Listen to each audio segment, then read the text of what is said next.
Sending your kid off to university is probably one of the most stressful events in life. I know this firsthand, having already sent one and the other is going soon. They might be adults to the university administration, but to you, they will always be your kids. So I can't imagine what it would have been like for Wenbo Jin's parents to send their child all the way to Toronto from their home in China. While they must have thought a lot about what his life was going to be like in this new country, no one expects the call they got in January 2020. Their son had been kidnapped. Simon Lewsen investigated Wenbo Jin's story, and he's here with me now. I'm Kathleen Goldhar, and this is Crime Story. Simon, welcome to Crime Story. Thanks so much for having me. So take me back to that night in January 2020. What happens? Where is Jin, and what time is all of this happening? So Jin is fast asleep in his apartment on Grenville Avenue in Toronto.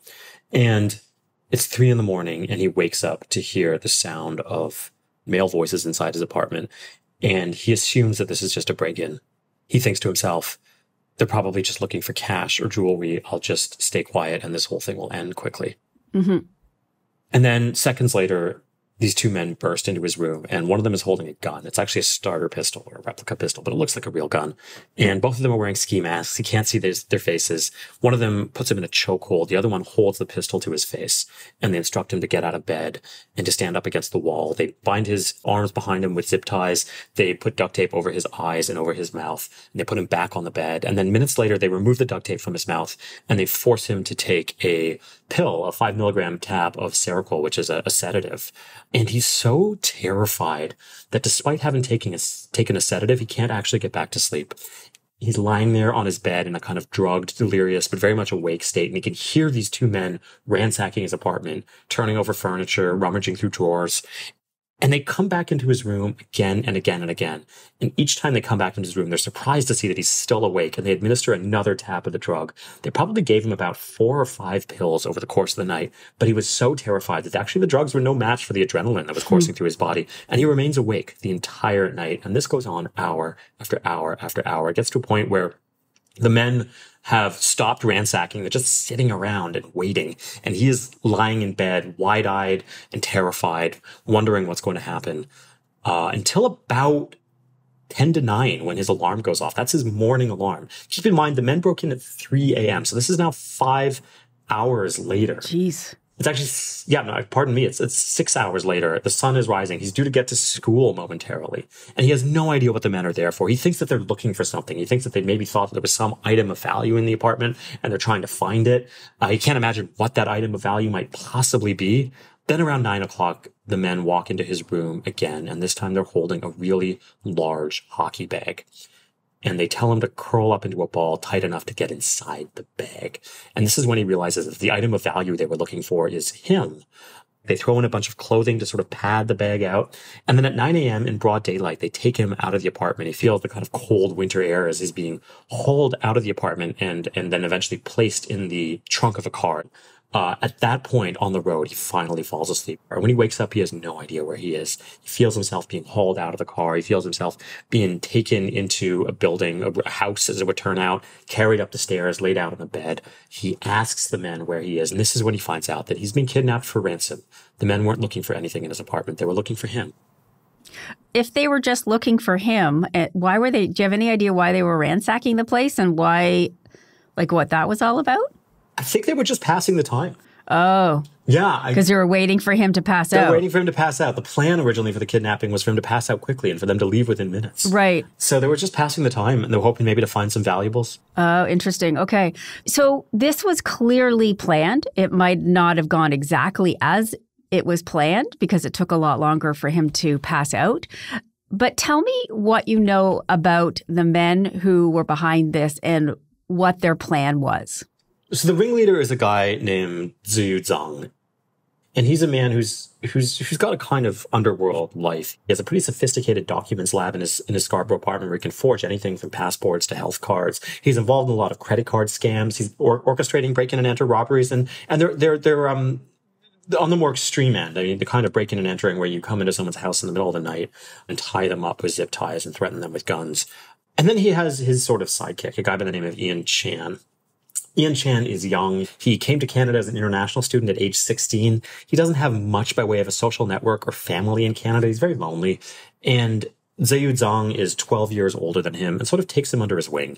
Zhang always seemed to have ready cash. He'd hire Ian Chan to do these various different odd jobs. And Chan is good-hearted, impulsive, greedy, impressionable. I'll tell you a story about him that I think really captures the kind of person he is. In 2020, Ian Chan was at the Pacific Mall in Markham, and he walked past a sports kiosk that was closed. And he figured that he could jump over the barrier of the sports kiosk, just a little kind of glass barricade thing. And so he jumps over into the sports kiosk, and he steals a bunch of cheap sports memorabilia and makes off with it. Then he feels bad about what he's done. And so he goes back to the mall, breaks into the sports kiosk a second time, and this time to return the memorabilia. And both of these break-ins are caught on camera. He is eventually arrested, and his lawyer is able to argue for a suspended sentence because he didn't actually steal anything. The second break-in was there basically just to return the things he'd stolen the first time around. It gives you the kind of sense of the person he is, the kind of person who gets into things a little bit too deep and then has to find a way out. Yeah, and maybe has like a slightly better moral compass because in the end he decides it wasn't so cool to steal something. Exactly. Yeah. It always feels like his impulses and appetites are running a little bit ahead of his conscience. That's my line on Ian Chan. That's a good one, yeah. So how does he get involved in this? So he gets a text in January of 2020 from Zayu Zhang, his former roommate, the sort of parental figure in his life. And Zhang says, "Are you looking to make some money?" And Zhang says, "I want to kidnap somebody." And at first this freaks Chan out, but then he tells himself that maybe it's not as bad as it could be. The verb that Zhang uses is bangzhe, which means to kidnap somebody in Mandarin, or perhaps just to tie them up. And Chan tells himself, well, Zhang's not an evil man. Probably what he's planning to do is nothing that extreme. Maybe somebody ripped him off in the past and he's looking to tie that person up and scare them a little bit so they can get back whatever that person stole. It can't be that bad. Maybe he was just being colloquial when he said he was gonna bangzhe somebody. So Chan tells himself that it isn't as bad as it looks, and he agrees to do what Zhang asks of him. And the first thing Zhang asks him to do is to go out and buy ski masks and an electronic camera. Chan does as he's told. A few days later, Zhang hands him a tracking device and says, "I want you to go and put this tracking device on the chassis of a car." He tells Chan to go to Wenbo Jin's building, get someone to let him in the building, and then go into the garage, find Jin's white BMW, and plant the tracking device on the chassis of the car. And Chan does as he's told. While this is going on, Zhang is also figuring out how to get a copy of Jin's keys to his apartment. There's a lot that's unclear about how Zhang first ever found out about Wenbo Jin. Clearly, it's through his network somehow. Yeah, I was going to ask you that. Why did he choose him? That is still somewhat unknown, actually. None of that information came out in court. But he's aware that there is this student, this mathematics and statistics major at the University of Toronto, who comes from what he believes is a wealthy family. And he's clearly plugged into Jin's social circle because he knows about this party that Jin is going to. And the irony is that Jin actually isn't the partying type. He's not conspicuously wealthy. Yes, he drives a white BMW, but he's not into party drugs. He's not into designer clothes. He doesn't party that much. But he does go to this one party in January, and somebody, we don't know who Zhang has paid off, is also at that party. And this person goes into Jin's jacket pocket, removes the keys from his pocket, and puts the keys in the mailbox outside the house where the party is happening. Zhang has them copied, then returns them to the mailbox, and his person inside the party then puts them back in Wenbo Jin's jacket pocket. So Jin leaves the party with his keys, having no idea that his keys were borrowed and copied. Wow. But at this point, Zhang actually has access to Jin's apartment. And Zhang and Chan go to Jin's apartment together a few days before the kidnapping. This is at a moment when the tracking device shows that the BMW is far away from the building, so they know he's not in the apartment. And they're there, they're casing the joint, making sure there are no cameras. And they're also rifling through Jin's drawers. And they find about $2,000 in cash, which Zhang gives to Chan as payment for his services. And the experience for Chan is a mixture of sort of unnerving, but also reassuring. It's unnerving because it's unnerving to be inside somebody's apartment and they're not there. It's also in its weird way reassuring because they've just robbed Jin, right? And Chan is thinking, well, you wouldn't rob somebody you were later going to kidnap, right? So maybe this isn't a kidnapping after all. Maybe this is just a robbery. And on the drive home from Jin's apartment, Chan asks Zhang outright what's going on here. He says, "You're not actually going to kidnap this Wenbo Jin guy, are you?" And this is when Zhang lays out the plan to Chan. He explains that he has hired 2 men to conduct the kidnapping, but he doesn't trust the men that he's hired, and he's worried that those men will rifle through Jin's drawers and steal his money, and so he wanted to get the money first before the men do it. And this is the moment where Chan realizes just how deeply implicated he is in a really terrible crime. But he doesn't know what to do. On the one hand, he doesn't want anything to do with this. This is a horrifying crime. On the other hand, he's scared of Zhang now. He's also still greedy and still looking for a paycheck. And so he makes a kind of deal with himself. He says to Zhang, "I'll do what you want me to do, but I will not participate in the kidnapping, and I will not participate in anything violent." And he tells himself, "Well, I can't be that bad, can I? I'm not actually doing the kidnapping." Where is he then during the kidnapping? Do we know? On the night of the kidnapping, that's the wee hours of the morning on January 21st, 2020, he shows up to a predetermined location near Wenbo Jin's apartment, and they're joined by 2 men, Christopher Matthews and Jivon Myers. And these are the 2 men that Zhang has hired for the kidnapping. Zhang found them through another man, a man by the name of Jermaine Watson. And so these men are waiting for Zhang and Chan outside the apartment. And they're known criminals, like they... Christopher Matthews absolutely is. His rap sheet includes arson, burglary, assault. Jermaine Watson, less so. I don't actually think he has a criminal record at this point in time. Chan's job is to hang out outside the apartment in his car. The plan is that Matthews and Myers are going to go into the apartment. They're going to quickly sedate Jin, and they're all going to drive off in the dead of night in the Dodge. Chan's role is to follow the Dodge in his own car as a decoy. So if, for whatever reason, the cops approach the kidnapping car, the Dodge that is, Chan's job will be to start speeding immediately to sort of draw the cops away. But none of this really goes according to plan. And so the hours start ticking by. And by 6 a.m., the sun is starting to rise. Chan is panicking. He's texting Zhang, who's also holed up in another car near the apartment. He's saying, "What's going on? We got to go." At around 7 o'clock, Zhang starts panicking as well. Zhang starts thinking, maybe the kidnappers have a plot of their own. Maybe they're doing something else up there that I don't know of. At 9 a.m., it occurs to Zhang that eventually Jin's absence is going to be noticed. Jin's not going to show up in class. Probably someone's going to come to his apartment to see what's going on. So they've got to clear out. So at 9 a.m., he makes the decision in broad daylight to carry Jin out of the apartment. You can actually see it on security camera footage. There's actually footage of 2 men walking out of the apartment with this massive hockey bag and loading the hockey bag into the back of the Dodge. Crazy. So how do they plan to get the ransom money? So that same day, they make a phone call to Yumin Jin, who is Wenbo Jin's father in China. At this point in time, Yumin Jin is aware that something is up. Wenbo Jin has a cousin in Toronto, a student at York University, and Jin's cousin texts Wenbo constantly, and none of his texts are being returned. And he thinks, this is weird. This isn't like my cousin to disappear like this. So he actually shows up at the apartment, and he sits in the lobby for hours to see if Wenbo Jin will pass by. And Wenbo Jin doesn't pass by. So he calls Yumin Jin and tells him that his son has gone missing. And eventually he actually crosses the road from the apartment where there's a police cruiser idling, and he reports the disappearance to the cops. So by the time Yumin Jin gets the ransom call, he actually knows that his son has disappeared. And as you can imagine, he's relieved to see his son's name suddenly pop up on WeChat. And so he picks up the call, and then he realizes that his son is terrified that something has gone horribly wrong. And Wenbo Jin explains to his father that he's been kidnapped. He tells his father that he cannot contact the police under any circumstances, that if the police find out about this crime, he could be killed, he could be injured, he could be beaten. He tells his father that the only thing to do is to pay the ransom as quickly as possible and as quietly as possible. And so does the dad pay the ransom? What happens? So as I said before, this is quite a well-planned kidnapping, but they make a few key mistakes. And in my opinion, one of the biggest mistakes they make is they overestimate the extent of Yumin Jin's wealth. They think he's an owner of a coal mine. In fact, he's a partial owner of a coal mine. He is, if you will, an investor. This investor is a bit like, I would imagine this investment is like a retirement fund. He's not a wealthy man. He describes himself as upper middle class, which is a very different thing from wealthy. The amount they ask is 500 Bitcoins. In 2020, January 2020, 500 Bitcoins is about 5.5 million in Canadian dollars. It's a lot of money. I have often found myself wondering what might have happened if the kidnappers had asked for a smaller amount of money. If they'd asked for $50,000 or $100,000, I think Yumin Jin might have just paid.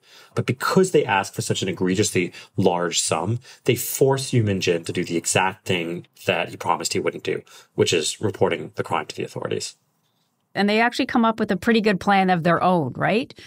You know, the real hero of the story is Simon Jin, Wenbo Jin's father, who is very concerned with his son's captivity, but is also remarkably cunning in the way he manages this whole affair. So he promises the kidnappers that he's going to stay in China and he's going to raise the funds immediately. He says, I will come up with the money you want within 3 days. And then he quietly boards a plane for Toronto with his wife. And on January 25th, he is at 52 Division telling the police everything he knows about the crime. Oh, so the Toronto, so just back up for a second. Had he spoken to the Toronto police while he was in China, or? He had. Okay. And so was this plan approved by the Toronto police, or was this really just something he decided to do on his own? Basically, what I can tell you is that the police tell him to come to Toronto, I'm pretty sure. But they don't really tell him what to do. Yuman is being told he has to pay up within 3 days, and the police don't think they're going to be able to find Wenbo Jin within 3 days. So what they say to Yuman is that the best thing you can do is play for time. Pretend to cooperate with the kidnappers, but find a way to get deadline extensions. Draw this thing out. Give us the time we need to find Wenbo Jin. They don't tell him exactly what to say to the kidnappers. But he comes up with a really credible story. And to some degree, fate helps him out here as well. One of the things that the kidnappers did not factor in when they were planning this crime was the possibility of a once-in-a-century pandemic. It was 2020. It was the winter of 2020. It's January of 2020. COVID hasn't come to, it's not spreading in the community in Canada at this point, but it is raging across China where Simon Jin is. Yeah, and we're hearing about it here, yeah. We're hearing about it here, and it gives him a very, very credible story for why he can't come up with the money. So he's constantly telling them about the pandemic. He's telling them that things are so much worse in China than they think. Everything's shut down. Everyone's on lockdown. The banks aren't open. He can't meet with investors to get the money. There's no way for him to come up with the funds in 3 days. But don't worry. Things are going to calm down soon. The moment he gets a chance, he's going to do it. He just needs a few days. So he keeps telling them about the pandemic, and they have no choice but to believe him. Okay, so he's on his way to Canada. He's figuring out how to stall these guys, which is pretty ingenious. What are the police doing during this time, even while he's traveling? So the police are conducting their own forensic investigation into the crime. So he comes to Canada on the 25th. He holes up in a hotel. The police are holing up with him, and they are following a bunch of digital forensic leads in the hopes of finding Jin while Simon Jin plays for time. Interestingly, which is something that I also learned in your story, is that a burner phone is not 100% untraceable. And this is kind of their downfall, right? This is kind of their downfall. I said earlier they made a few key mistakes. One of those mistakes was overestimating the extent of Simon Jin's wealth. Another key mistake is overestimating the amount of anonymity afforded by a burner phone. You know, heads up to all the would-be criminals listening to this podcast. A burner phone, it's not as safe as you think. The IP address isn't registered in your name, so that gives you a degree of anonymity if you're using a burner phone. But it's still an internet-enabled device, and it's still full of information that the police can seize and analyze. And that's what they do. So Ian Chan was responsible for setting up the ransom call, and he set up the ransom call through Jin's WeChat account. Yep. Jin has two-factor identification enabled on his account. So when Chan logged onto Jin's WeChat account, he was immediately sent a code to Jin's Hotmail. And so he had to basically go and ask Jin for his Hotmail password. The police know that Jin has a Hotmail, so they ask Microsoft if anybody has accessed Jin's Hotmail since the kidnapping. And Microsoft says, actually, yeah, somebody accessed his Hotmail on the 21st. So that's suspicious. The police contact... Yeah. I mean, that's the day after. Exactly. Yeah. That's the day after. And that kind of is the smoking gun. The police contact Bell Canada, and they get the IP address of the burner phone from which the email account was accessed. It's an Apple burner phone. So they're able to ask Apple, who logged on to this burner phone? And Apple says, well, somebody logged on with the email address ianchan98@gmail.com. And that's actually an email address that the police already have on file because they'd arrested Chan in connection with a sports kiosk robbery. So immediately Ian Chan becomes a person of interest in the case. And they seize all of his phone records. They now have information about all the Wi-Fi networks that Ian Chan is connecting to over the course of the kidnapping. They see him connecting to the Wi-Fi at his home. They see him connecting to the Wi-Fi at his girlfriend's place. And they see him connecting to the Wi-Fi at this other place, 2 Marengo Drive in Richmond Hill, which immediately becomes a source of interest for the police. They also notice that he is constantly in contact with another cell phone user. They don't know who this other cell phone user is, but they know that he's constantly going back and forth over text with Ian Chan. And so they immediately start pinging the phone of this other cell phone user. And every time they ping the phone, they get a sense as to where this user is in the city. So they're effectively following this other cell phone user as he moves through the city. One day, the cell phone user gets on the 407 highway. And the 407 is a toll highway. It's administered by the 407 ETR concession company. And the way the company administers tolls is by photographing every car as it enters the highway and every vehicle as it leaves the highway as well. So you get on the highway, your license plate is photographed. You get off the highway, your license plate is photographed. And then they can use those two photographs to determine how long you're on the highway and to figure out what toll to charge you. Yes, I've had the bills. You've had the bills. You know what it's like. And so the police have these two timestamped moments when this cell phone user enters and exits the 407. And they're able to line those up with the photographs owned by the 407 ETR concession company. And there's actually only one car that entered the 407 at this exact time and left the 407 at this exact time. And it's a Jeep Wrangler belonging to Zhe Ruzong. But of course, the cops don't know this. They just know the identity of the car at this point. They've got a car, they've got Ian Chan, and they've got this address that's of interest at Tumarango Drive. So the next thing they do in the middle of the night is they set up a pole camera across the street from the house. It's basically just a electronic camera on a telephone pole, and it's monitoring the house. They can see Ian Chan coming and going, and they can see the Jeep Wrangler coming and going as well. And there's a sense that probably, not for sure, but probably Wenbo Jin is being held in the house. Mm-hmm. So when do they go in? What do they do? Yeah, you would think that they'd go in right away, right? Wouldn't you just raid the house immediately? Yeah. But it's not that simple, because there's risks either way. You have to remember that the kidnappers right now don't know that the cops are even on the case. And they've told Yumin Jin that if he notifies the cops, that Jin is going to be killed. So there's the problem that once the cops break into the house at Tumarango Drive, they are effectively announcing their presence. They know that the kidnappers are doing something in the house, but they don't know what. It could be a staging house. It could be a safe house. But as soon as they break into that house, the kidnappers are going to know that they're on the case. And if Jin isn't there, then things are going to become very, very dangerous for Jin in that moment. So there's a sort of sense of you have to shoot, but don't miss. And the lead detective on the case, Michael Kerr, decides that he's not ready.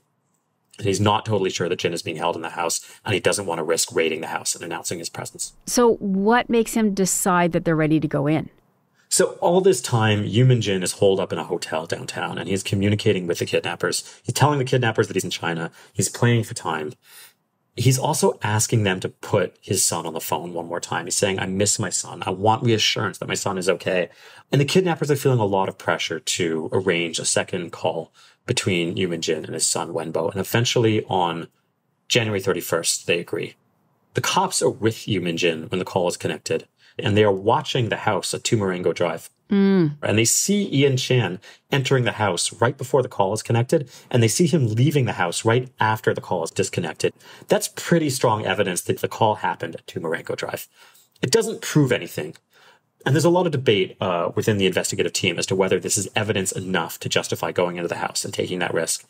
Michael Kerr, the lead investigator, decides it's as good as they're going to get. At this point, we're 11 days into the kidnapping. It's getting to the point where the kidnappers are likely to get desperate. Once a kidnapping has gone on for this long, it can get quite dangerous for the victim. Kerr has a sense that they are now running really tight on time. So on the morning of February 2nd, this is 13 days after the kidnapping, they finally raid the house. And what state do they find him in? So they send a emergency task force, which is sort of like a Canadian equivalent of a SWAT team to the house. 16 cops descend on the house. They push through the door and they throw in a stun grenade, a device that creates a loud bang and emits smoke. And the goal is to just disorient whoever's in the house. So they rush inside the house. They throw in this stun grenade. And at that moment, 2 people hear the sound of the stun grenade and jump out of a second floor window. Cops are waiting for them in the backyard. Both of them are arrested. One of them is actually injured, either in the fall or in the ensuing scuffle. They find a woman in the second floor bedroom. And then in another bedroom, they find Wenbo Jin. He's there. He is tied up. He's got a blindfold over his eyes. They cut the chains on his arms. They take him, they sit him up on the bed. They say, are you Martin? Martin, by the way, is his English language name. He says, yes. They remove the blindfold from his eyes. And, it's not very light in the room, but he hasn't seen light at all in the last 13 days. So he is blinking furiously. He's also crying effusively. They get him into a car and they drive him downtown to where his parents are waiting to meet him at the police station. And he tells Michael Kerr, the lead investigator in the car, that he was convinced that he was going to die. He'd given up on any hopes of living. And when he is reunited with his parents in the police station, the chains are still dangling from his arms, and he's still wearing the clothes that he'd been wearing for the last 2 weeks. What a scene. And what does he tell them how he was treated? Like, what were those 13 days like for him? Why did he think he was going to die? Those 13 days were horrible and also perhaps not as horrible as they could have been. There are kidnapping cases in which people are beaten, tortured, sexually assaulted, raped. None of that happens to Wenbo Jin. With that said, the conditions he's held in are absolutely appalling. There's a camera monitoring his actions. He has duct tape over his eyes and zip ties on his wrists. Eventually, they show him some small mercies. They take the duct tape off his eyes and replace it with a cloth blindfold. They replace the zip ties with a chain and padlock, which gives him a little bit more freedom to move around. For the first few days, he's relieving himself in a bucket in the corner of the room, but they eventually let him take trips to the bathroom. He can knock on the floor, and they escort him to the bathroom. They feed him McDonald's or Tim Hortons or pizza a couple of times a day. They tell him that if he takes off the blindfold, they'll hurt him or kill him, so he's terrified, and he listens to them. He never takes off the blindfold. He doesn't see any light at all for 13 days. Wow. He is genuinely afraid for his life. He has no idea how to tell time. He doesn't know when it's day. He doesn't know when it's night. He eventually just tries to tell time by the rap music downstairs, and when the music dies down, he assumes that it's probably night. But he doesn't know how long he's been in captivity. He doesn't even know where he is. He thinks he's in Montreal. Amazing. And yeah. So what's the result of this? Like, what are the charges? What happens to these guys when he's finally safe? So after the raid at the Marengo Drive house, things move pretty quickly. They find Ian Chan at his girlfriend's house, and they bring him in, and they pull the Jeep Wrangler belonging to Zayud Zhang aside near Zhang's Scarborough apartment, and they arrest him too. Some of the men plead guilty. The two kidnappers, Christopher Matthews and Jevon Myers, both plead guilty. A few other people plead guilty as well, but there is a trial, and 3 men go to trial. One of them, of course, is Zayud Zhang. Another is Jermaine Watson, the guy who'd hired the two kidnappers. Another is this third guy, Martin Levy, the guy who jumped out of the second-story window, whose role in this case is a little bit ambiguous. And the Crown presents an absolute barrage of forensic evidence. And all of that evidence is backed by their star witness, who is Ian Chan. Mm-hmm. Ian Chan eventually turns and cooperates with the prosecution and testifies against Zayud Zhang, presumably in the hopes of getting a reduced sentence. Although there is no deal between Ian Chan and the prosecutor. And the prosecution decides that, frankly, the case is strong enough. They have enough forensic evidence to tell a compelling story to a jury. What happens then? What are the verdicts in these cases? Myers and Matthews, the two kidnappers, get 5 and 10 years respectively. They plead guilty. The jury convicts Zayud Zhang and Jermaine Watson for organizing and participating in the kidnapping and the forcible drugging of Wenbo Jin. How did Zhang react to the verdict? So I was at the sentencing hearing for Zayud Zhang, and it was an interesting experience. I was expecting to be scared. I was expecting to be in the presence of a very cold, hard, sort of, evil man. And what I saw made me profoundly sad. I showed up in court. I was the only person there. There were none of his family, no friends, nobody there to support him. There was one person in the visitors gallery, and that was me. And there he was, sitting in the box with his head in his hands, wearing an orange prison jacket. What I was looking at was just a picture of absolute abject despair. Mm-hmm. And his lawyer, Laura Villani, told a rather sympathetic story about him. And to be clear, this is her job to tell a sympathetic story about him. So you can decide for yourself what this story counts for. But she reveals that he actually was also an international student. He grew up in China. He had a physically abusive father, an emotionally abusive mother. He moved to Canada to pursue a college degree and to get as far away from his family as possible. And like so many international students, he found himself in a low-end, exhausting job. He was working at a photography lab, often working the night shifts. He was constantly exhausted. And one day, in a state of exhaustion, his car veered off the highway and he got in a car crash and he suffered a head injury. And because of that head injury, he was now underperforming at work, and eventually he gets fired. And now he's in a horrible situation. He's injured. He has no money coming in. He's got the same precarious status as so many international students, but without the money. And this is when he starts committing crimes. This is when he starts engaging in credit card fraud, and then eventually moving up to break and entering, and then this kidnapping. And I think you can acknowledge the context without morally exonerating Zayud Zhang for his role in this crime. Mm-hmm. He was very much embedded in this exploitative system as much as Wenbo Jin and Ian Chan were. It must be so lonely and hard. It's a new language. It's a new place. The culture is so, so different. It's a lot for anybody. The story of Zayud Zhang strikes me as a story of profound loneliness. Yeah. What I was struck with when I saw him in that courtroom is that I was looking at a deeply, deeply lonely man. Here he was in what was likely one of the worst moments of his life, and there was absolutely nobody there to support him. Was he deported, or is he in Canada? No, so he was, the judge ultimately gave him quite a stiff sentence. The judge gave him a 20-year sentence, but once the prison time portion of that sentence is up, he will be driven to the airport and he will be deported. And he will be, at that point in time, he'll be a middle-aged man starting his life over again in China. are you confident saying that Wenbo's kidnapping happened because he was an international student? 100%. Yeah. This would not have happened had Wenbo Jin been a native-born student. It's very, very rare that kidnappings for ransom, that is, happen among native-born Canadians. Yeah. Most native-born Canadians aren't rich, and it just doesn't make sense to take the risk of kidnapping somebody for a paltry ransom. There are, of course, rich Canadians, but rich Canadians are also very well connected.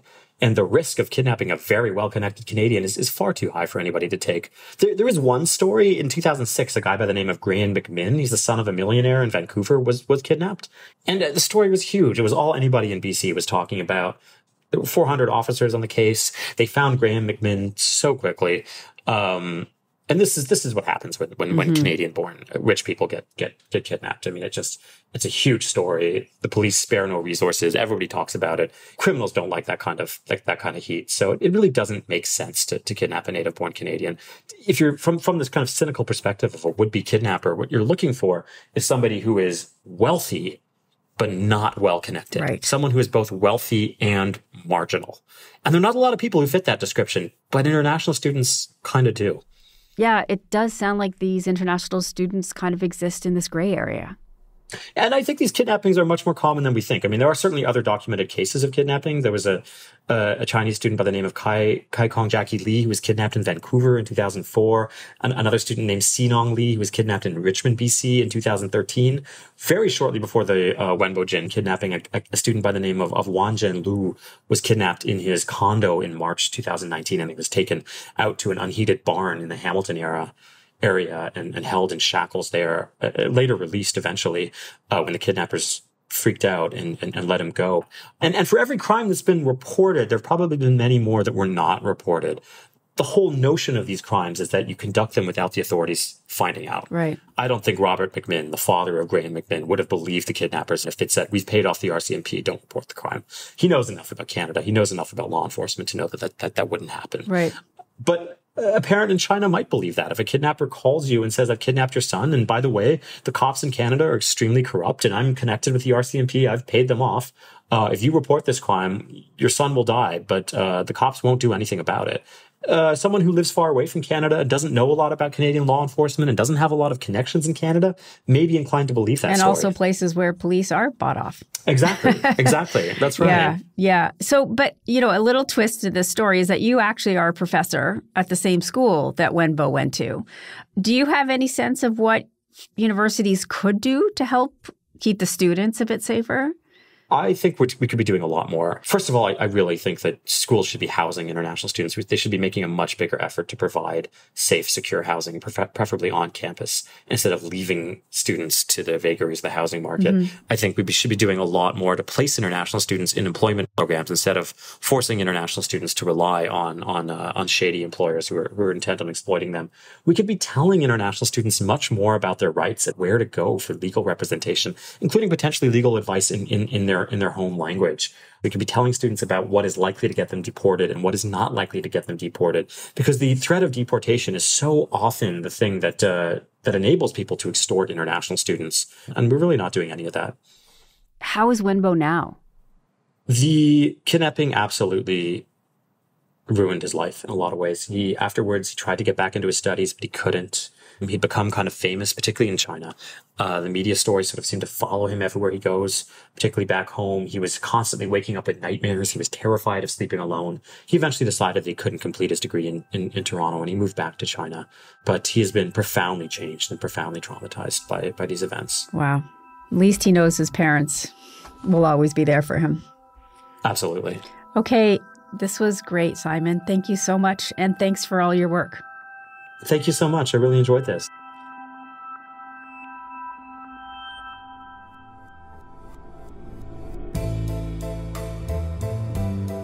You've been listening to Crime Story from CBC Podcasts. We release a new episode every Monday, so please remember to follow the show in your podcast app. You can get our next episode a week early on CBC Podcasts' YouTube channel or by subscribing to CBC Podcasts' True Crime channel on Apple Podcasts. In addition to early access, subscribers to our True Crime channel also listen ad-free. Crime Story is hosted by me, Kathleen Goldhar. Our producers are Nikki Manfredi and Mitchell Stewart. Sound design by Julian Uzielli and Mitchell Stewart. Our senior producer is Jeff Turner. Our video producer is Evan Agard. And our YouTube producer is John Lee. Executive producers are Cecil Fernandez and Chris Oak. Tanya Springer is the senior manager of CBC Podcasts, and Arif Noorani is the director of CBC Podcasts.